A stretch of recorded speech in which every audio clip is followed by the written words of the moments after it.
ایک مشہور یوٹیوبر جس کے چینل پر کروڑوں ویوز آتے ہوں اور ملینز میں اس کے سبسکرائبرز ہوں اور لاہور ایئرپورٹ پر وہ اچانک سے پکڑا جائے اور پھر اچانک سے اس کے ہاتھوں میں ہتھکڑیاں لگ جائیں تو سوچو کیا ہوگا۔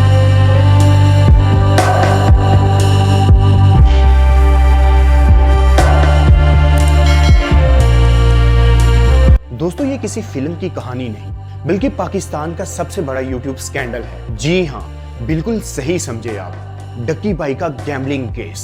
لیکن دوستو یہاں پر ایک سوال ہے کہ کیا واقعی وہ گیمبلنگ ایپس کو پروموٹ کر رہا تھا یا پھر یہ سب ایک بہت بڑی سازش کا حصہ ہے جس میں بہت بڑے بڑے افسران خود اس سے پیسہ مانگ رہے تھے۔ دوستو آج کی اس ویڈیو میں اس کیس کی مکمل ٹائم لائن کو یعنی 17 اگست 2025 سے 9 فروری 2026 تک مکمل کور کروں گا کہ یہ کیس کیسے شروع ہوا، کہ کیوں ڈکی بائی کو گرفتار کرا گیا، ان پر کون کون سے الزامات لگائے گئے۔ دوستو اگر آپ بھی چاہتے ہیں کہ آپ کے ساتھ ایسا کچھ نہ ہو تو اس ویڈیو کو لازمی دیکھیے کیونکہ اس ویڈیو میں ایک بہت بڑا سبق چھپا ہے۔ سائبر کرائم ایجنسی نے یوٹیوبر سعد اور ڈکی بھائی کے خلاف مقدمہ درج کر لیا ہے۔ ڈکی بائی کو لاہور ایئرپورٹ پر اس وقت گرفتار کیا گیا جب وہ بیرون ملک جا رہا تھا۔ اس وقت یوٹیوبر ڈکی بھائی کی گرفتاری کا ہر طرف چرچا ہے۔ مشہور یوٹیوبر ڈکی بائی کل رات سے گرفتار ہے۔ ملزم کو گزشتہ رات لاہور ایئرپورٹ سے گرفتار کیا گیا تھا۔ NCCIA لاہور نے معروف یوٹیوبر سعد الرحمان عرف ڈکی بائی کے خلاف مختلف الزامات کے تحت مقدمہ درج کر پاکستان کے سب سے مشہور یوٹیوبر ڈکی بھائی ایک بار پھر بڑی مشکل میں پھنس گئے۔ السلام علیکم دوستو، میں ہوں جواد علی حیدر اور آپ دیکھ رہے ہیں میرا یوٹیوب اور فیس بک پیج۔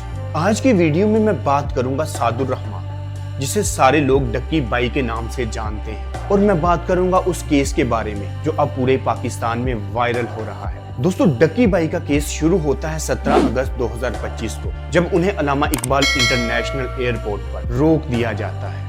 اس وقت وہ اپنی اہلیہ اروب جتوئی کے ساتھ ملائیشیا جا رہے تھے، لیکن امیگریشن احکام نے انہیں روک لیا کیونکہ ان کا نام پروونشنل نیشنل آئیڈینٹیفیکیشن لسٹ میں شامل تھا جسے ہم PNIL کے نام سے جانتے ہیں۔ دوستو national cyber crime investigation agency نے انہیں گرفتار کر لیا اور ان پر الزام لگایا جاتا ہے جوئے کی ایپس کو پروموٹ کرنا جن میں B9 گیم، بائنومو ایپ اور 1x بیٹ شامل تھی۔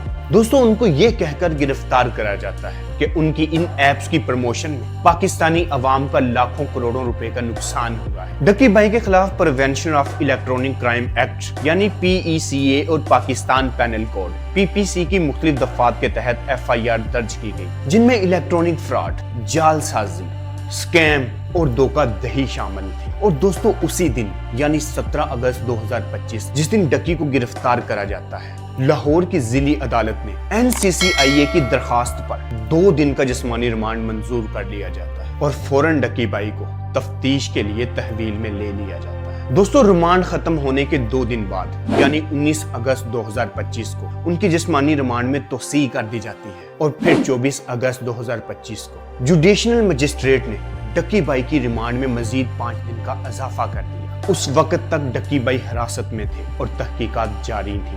دوستو 29 اگست کو یہ ریمانڈ مزید 4 دن کے لیے بڑھا دی جاتی ہے۔ پھر آتا ہے 3 ستمبر 2025 کا دن اور اس دن بھی وہی ہوتا ہے، ایک بار پھر ریمانڈ کو 2 دن کے لیے بڑھا دیا جاتا ہے۔ دوستو اب تک یہ خبر مکمل طور پر وائرل ہو چکی تھی اور عوام میں یہ بحث چھڑ چکی تھی کہ آیا یہ الزامات درست ہیں یا غلط۔ دوستو 22 ستمبر 2025 کو ڈکی بائی کی ضمانت کی درخواست مسترد کر دی جاتی ہے اور جس کے بعد انہیں جیل میں رہنا پڑتا ہے۔ دوستو 2 اکتوبر 2025 کو سیشن کورٹ نے ضمانت پر محفوظ فیصلہ کیا لیکن بعد میں ضمانت مسترد کر دی جاتی ہے اور اس کے بعد ڈکی بائی نے لاہور کی ہائی کورٹ سے رجوع کیا۔ 31 اکتوبر 2025 لاہور ہائی کورٹ میں بعد از گرفتاری ضمانت کی درخواست دائر کی جاتی ہے جس میں موقف اختیار کیا جاتا ہے کہ الزامات بے بنیاد ہیں، اور پھر 5 نومبر 2025 عدالت نے ڈکی بائی اور ان کے شریک ملزمان جن میں ان کی اہلیہ بھی شامل تھی کو فرد جرم عائد کرنے کے لیے طلب کر لیا۔ 17 نومبر 2025 کو